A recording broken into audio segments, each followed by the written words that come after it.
नमस्ते बच्चों, मैं हूं अर्जुन प्रताप सिंह राणा और मैं आज की इस कक्षा में 10वीं हिंदी लोकवाणी के लिए आप सभी का स्वागत करता हूं। हमारे आज के पाठ का नाम है कलाकार और इसके रचनाकार है राजेंद्र यादव जी। बच्चों, इसके पहले कि मैं आगे बढ़ूं, इन अनुदेशों का पालन कीजिए। अपना ईयरफोन या हेडफोन का उपयोग करें ताकि अच्छी तरह साफ सुने और सीख सकें। अपनी नोटबुक और पेंसिल को अपने पास रखें ताकि जो कठिन शब्दावली है, कठिन शब्दों के अर्थ है, उन्हें आप अपने नोटबुक में उतार सकें। जहां आवश्यकता हो वहां वीडियो को पॉज करना है, ये तो बच्चों आपको पता ही है, आप इतने समझदार हैं ही। हम शुरू करते हैं बच्चों। कलाकार, इसके जो रचनाकार हैं राजेंद्र यादव जी, इनके बारे में मैं आपको जानकारी दे दूं बच्चों। राजेंद्र यादव जी का जन्म जो है वो 28 अगस्त 1929 को आगरा में हुआ था और इनका निधन 28 अक्टूबर 2013 को दिल्ली में हुआ। ये हिंदी के सुपरिचित लेखक, कहानीकार, उपन्यासकार और आलोचक होने के साथ साथ हिंदी के सर्वाधिक लोकप्रिय संपादक भी थे बच्चों। इन्होंने नई कहानी के नाम से हिंदी साहित्य में नई विधा का सूत्रपात किया। उपन्यासकार मुंशी प्रेमचंद द्वारा 1930 में प्रकाशित साहित्यिक पत्रिका हंस का पुनर्प्रकाशन इन्होंने प्रेमचंद की जयंती के दिन 31 जुलाई 1986 को प्रारंभ किया था और अपने अंतिम समय तक पूरे 27 वर्ष तक जारी रखा। आज भी ये पत्रिका हंस नाम से बच्चों जारी है, जिन्हें इनकी बेटी रचना यादव जी के द्वारा प्रकाशित किया जाता है। इन्हें इनके समग्र लेखन के लिए वर्ष 2003-2004 का सर्वोच्च सम्मान शलाका सम्मान हिंदी अकादमी दिल्ली द्वारा प्रदान किया गया था। इनकी प्रमुख रचनाओं में जहां लक्ष्मी कैद है, छोटे छोटे ताजमहल, किनारे से किनारे तक, ये कहानी संग्रह और इनकी प्रमुख उपन्यास यानी नॉवेल सारा आकाश, शह और मात, उखड़े हुए लोग आदि। तो बच्चों आगे बढ़ते हैं इस कलाकार पाठ के लिए, लेकिन इसके संबंध में मैं आपको एक जानकारी यहाँ पे दे दूं। कलाकार, इस कलाकार में बहुरूपिया एक शब्द का प्रयोग हुआ है बच्चों। कलाकार कहानी का नायक बहुरूपिया एक श्रेष्ठ कलाकार है। बहुरूपिया क्या होता है बच्चों? बहुरूपिया वो जो तरह तरह के रूप धारण करता है। आज फिल्मों का, सीरियल्स का चलन है, अलग अलग प्रकार की फिल्में आती हैं, अलग अलग प्रकार के कार्यक्रम आते हैं, तो उसमें हमने बच्चों देखा है कि एक ही व्यक्ति यानी एक ही जो कलाकार एक्टर है वो अलग अलग रूप धारण करता है। कभी किसी फिल्म में वो डॉक्टर बनता है, कभी पागल बनता है, कभी वो जादूगर बनता है, कभी वो साधु बनता है, तो उसी तरीके का वो चोला धारण करता है, तो इसी को बहुरूपिया कहते हैं। पुराने ज़माने में जब बच्चों ये फिल्मों की, कार्यक्रमों की सुविधा नहीं थी, तो ये उस समय की बात है। उस समय जो है कलाकार यानी जो बहुरूपिया कलाकार होता था वो अलग अलग रूप धारण करता था। यहाँ पे मैंने लिखा है कि कलाकार कहानी का नायक बहुरूपिया एक श्रेष्ठ कलाकार है। वो अंत तक अपनी कला के प्रति ईमानदार रहता है। ढोंगी साधु का वेश धारण करने पर बहुरूपिया अपने उस रूप और वेश से ऐसा प्रभावित हुआ कि उसका मन भी एक त्यागी और बैरागी सन्यासी के समान सोचने लगता है। इस कहानी से प्रेरणा मिलती है कि हमें व्यवसाय के प्रति ईमानदार होना चाहिए। ये तो हम पता करेंगे बाद में, लेकिन अब हमको देखना है कि कलाकार किस तरह से रूप धारण करते हैं। यहाँ देखिए, अलग अलग रूप धारण करते हुए कलाकार, ये सभी कलाकार किसी न किसी नाटक के उद्देश्य से या फिल्मों में काम करने के उद्देश्य से यहाँ पे सजे धजे खड़े दिखाई दे रहे बच्चों। पुराने ज़माने में कलाकार रूप धारण करके अमीर व्यक्ति जो होते थे या बड़े राज दरबार के जो होते थे, उनके पास जाकर अपनी कला को प्रस्तुत करते थे और बदले में बड़े अमीर व्यक्तियों से, राजाओं महाराजाओं से इन्हें इनाम प्राप्त होता था। इसकी और अधिक जानकारी आपको इस कहानी में, कलाकार में मिलेगी, जो राजेंद्र यादव ने एक संस्मरण के रूप में लिखा है। तो देखते हैं आगे। कलाकार, बहुरूपियों के बारे में हम सब जानते हैं। इन लोगों का पेशा अब समाप्त हो जा रहा है। इसलिए समाप्त हो रहा है बच्चों क्योंकि अब ये कलाकार एक्टर के रूप में फिल्मों में काम करते हैं। किसी समय रईसों और अमीरों का मनोरंजन करने वाले बहुरूपिये प्रायः हर नगर में पाए जाते थे। बहुरूपिये तरह तरह के रूप धारण करने वाले, ये कभी धोबी का रूप लेकर आते थे, कभी डाकिये का। हूबहू उसी तरह का व्यवहार करके ये प्रायः लोगों को भ्रम में डाल देते थे। मतलब लोग हैरान हो जाते थे कि व्यक्ति सच में वही है या कोई और है। मतलब उनकी कलाकारी से कोई कह नहीं सकता था कि असल में जो रूप धारण करके आया है वो नहीं है। इनकी इसी सफलता से धोखा खा जाने वाला रईस उन्हें इनाम देता था। और बच्चों, यही इनका पेशा हुआ करता था। रूप धारण करते थे, अपने लोगों को, अपने मेजबानों को ये उनका मनोरंजन करते थे, और जब उनका दिल जीत लेते थे तो उनसे फिर वो इनाम पाते थे। उसी तरह के बहुरूपिये का एक रूप मैंने राजस्थानी लोक कथाओं में सुना था, और मुझे वह अभी भी अच्छी तरह याद है। लगता है कि हम सबके भीतर कहीं ना कहीं उसी तरह का एक बहुरूपिया बैठा है। बच्चों, देखा जाए तो लेखक ही कहना चाहते हैं, कहानीकार राजेंद्र यादव जी कहना चाहते हैं कि हम भी इसी तरह के एक बहुरूपी कलाकार हैं। हमारा रोल भी समय समय पर वक्त वक्त के हिसाब से बदल जाता है। आप देखिए, जब हम विद्यालय में पढ़ते हैं तब हमारा रूप कुछ और होता है। जब हम घर पे अपने माता पिता के साथ होते हैं तो हमारा रूप कुछ और होता है।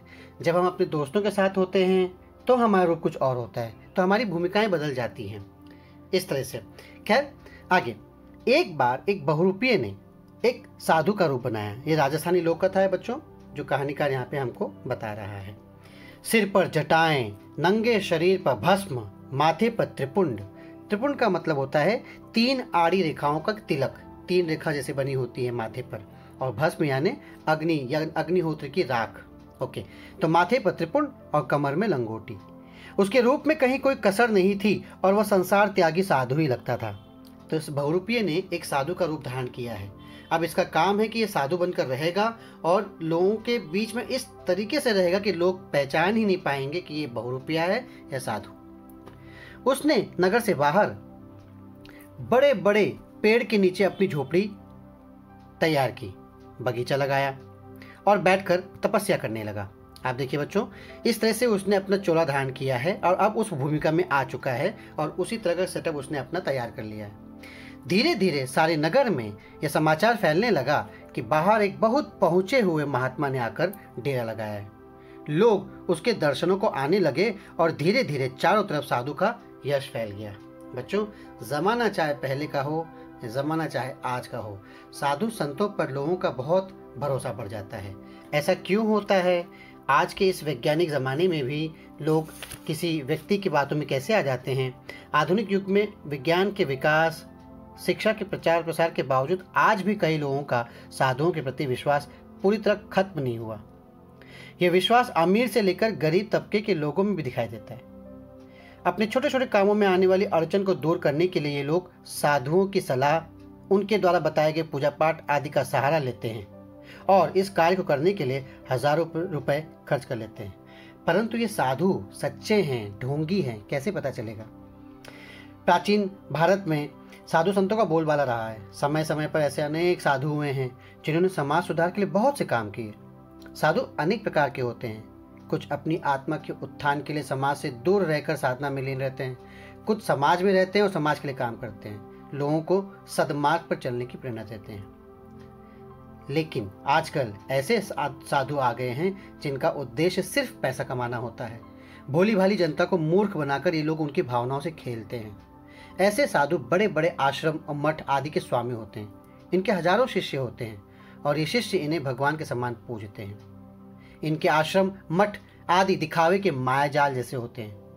भोले भाले लोग कब इनके मायाजाल में फंसकर इनके हाथ की कठपुतली बन जाते हैं और अपना सुख चैन गवा बैठते हैं, ये जान ही नहीं पाते। हमें ऐसे साधु रूपी ठगों पर विश्वास न करके उनसे दूर रहना चाहिए। बच्चों, अभी पिछले कुछ समय में कई साधुओं संतों के बारे में हमने जानकारी प्राप्त की कि किस तरह से उनकी कारगुजारियाँ बाहर आई, मीडिया में आई, जनता के बीच आई, फिर उन पर केस चला और आज कई साधु संत जो हैं जेलों में समय बिता रहे हैं। ये कैसे साधु संत और किस तरह से लोगों का भरोसा इन पर बना रहता है, ये बात समझ में नहीं आती है बच्चों। क्यों लोग उनकी बातों में आ जाते हैं? सच्चे और नकली ढोंगी साधुओं को कैसे हम पहचानेंगे? ढोंगी साधुओं की पहचान कर पाना बहुत मुश्किल है ना? लेकिन इनकी कुछ बातों से हम इनकी असलियत का पता लगा सकते हैं। साधुओं के वेश में गलत काम करने वाले लोगों से अपने काम के बदले अधिक पैसों की मांग करते हैं। सांसारिक माया मोह में लिप्त रहने वाले साधु ही ढोंगी होते हैं। इसके विपरीत सच्चा साधु अगर होगा तो संसार त्यागी होगा। उसके लिए संसार माया के समान है। धन दौलत का वो कभी लालच नहीं करता। केवल लोगों को सद्मार्ग पर ले जाना ही उसके जीवन का उद्देश्य होता है। इन्हीं बातों का अगर हम ध्यान दें तो हमें सच्चे और ढोंगी साधुओं की पहचान हो जाएगी बच्चों। इस बात को ध्यान देना बहुत ज़रूरी है। अभी अभी जो बातें मैंने आपको बताई हैं, इन बातों को देखकर हम आज के आधुनिक ज़माने के लोग हैं, ज्ञान विज्ञान के क्षेत्र में हम आगे बढ़ चुके हैं, इतने विकसित हो चुके हैं, तो इस तरह से उनके जाल में फंसना हमारे लिए उचित नहीं है। सच्चे और ढोंगी साधु की पहचान कैसे करनी चाहिए मैंने आपको बता दिया। खैर, हम आते इस कहानी पर और यहाँ पे देखते हैं कि साधु का यश फैल गया। सारे दिन उसके यहाँ भीड़ लगी रहती। लोग कहते कि महात्मा जी के उपदेशों में जादू है और उनके आशीर्वाद से संसार के बड़े से बड़े कष्ट दूर हो जाते हैं। अब देखिए बच्चों, है ये बहुरूपिया, हमको पता है ये बहुरूपिया है, साधु का रूप धारण करके बैठा है। साधु को भी ये बात पता है, लेकिन जनता क्यों उसकी बातों में आ गई है, जनता पे क्यों उसका असर हो गया है? इसलिए क्योंकि जिस तरीके का रोल प्ले कर रहा है साधु का, वो इतना जबरदस्त है कि लोग उसकी सच्चाई को पहचान नहीं पा रहे। अपनी इस कीर्ति से यानी यश फेम से साधु को कभी कभी बड़ा आश्चर्य होता और मन ही मन वो अपनी सफलता पर मुस्कुराया करता। भाग्य भी साधु के साथ था बच्चों, इसलिए बड़ा खुश होता कि वो जो रोल निभा रहा है उसमें वो सफल हो रहा है। नगर के सबसे बड़े सेठ से जब किसी ने साधु का जिक्र किया तो वह अविश्वास से हंस पड़ा। चलो, सेठ जी के लिए अच्छी बात ये थी कि वो साधु पर भरोसा नहीं करता था। वो हंसने लगा, बोला, ऐसे ढोंगी जाने यहाँ कितने आते रहते हैं, और वो अपने कारोबार में लग गया। यानी नगर के सेठ ने भरोसा नहीं किया। साधु का नाम चारों ओर फैलता जा रहा था। साधु भी कभी कभी सोचता कि अब फिर बहुरूपिया जीवन में लौटने में क्या रखा है, क्यों ना इसी जीवन में अपनी जिंदगी लगा दी जाए। बच्चों, ये बहुरूपिया साधु बन के इतना सफल हो गया है, लोग इसे भगवान की तरह पूजा करने लगे हैं। अब ये सोचता है कि क्यों ना मैं इसी रोल में रह जाऊं, काहे अपनी पुरानी उसमें आ जाऊं, ऐसे सोच रहे हैं। फिर उसका मन धिक्कारने लगता कि वो जिंदगी भर साधु बना रहा तो अपने असली पेशे के साथ बेईमानी करेगा। असली पेशे के साथ बच्चों, इस बारे में मैं आपको इस कहानी की जो सीख है, इसके लिए मैं अंत में आपको इसका संदेश बताऊंगा। तो इसी सोच विचार में उस साधु के दिन गुजरने लगे। देखिए, जनता तो उसकी बातों में आ गई है, लेकिन जनता उसे इनाम नहीं देगी। बड़ा इनाम कौन देगा? नगर का बड़ा सेठ। तो उसे, इस साधु को, इस बहुरूपियों को, नगर के सबसे बड़े सेठ को भरोसा दिलाना है कि मैं सच्चा साधु हूँ।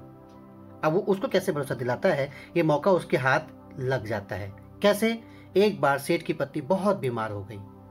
दुनिया भर के इलाज कराए गए, वैद्य डॉक्टर बुलाए, लेकिन सेठानी की तबीयत ठीक ही नहीं हुई। उसे लगता था कि अब वो नहीं बचेगी। मित्रों और शुभचिंतकों ने सलाह दी कि एक बार उस साधु को दिखा देने में क्या हानि है, साधु कमाल करता है, साधु भगवान का रूप है। शिष्यों ने कहा, और जब वैद्य और डॉक्टर भी इलाज नहीं कर पाए तो हार कर सेठ भी तैयार हो गया। साधु ने जब दूर से सेठ को आते देखा तो बहुत प्रसन्न हो गया, क्योंकि यही तो उसका असली मकसद था। नगर का सबसे बड़ा करोड़पति उसके यहाँ आ रहा था।